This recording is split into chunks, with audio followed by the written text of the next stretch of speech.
Good morning, everybody. So we're back on Mr. Bill's parts for his brakes, and these are the pins that go into the wheel cylinders, and you can see how nasty they are.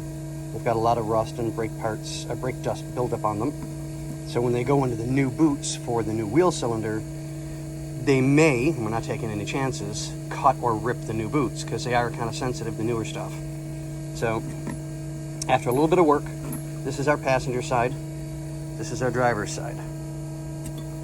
That's so much smoother. We're not taking any chances because a lot of these parts, you can't get them anymore. You just can't. You'd have to find that car in the junkyard and hope that they were on it or not rotted completely. So, but yeah, we're just kind of getting everything set, ready to go. Ooh, this one's got a little bit of a bend in it. All right, so I'll hammer that straight. I mean, you can see that bend. It's plain as day. Wow, okay.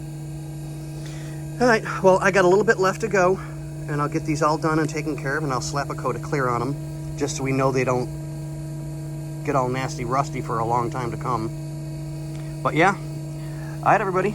I guess we'll see you guys on the next one. And we're back, everybody. Everything's all cleaned. I just gave it its first coat of clear. So we're gonna give this a little bit of time to dry.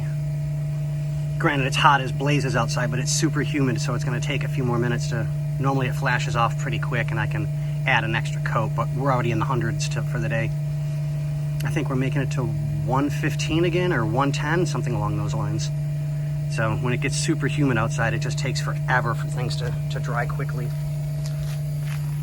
But when it's dry, I'll flip these over and do another coat on both so that that's all done. When they're dry completely, I'll flip them up and get the bottom part that needs to be touched up.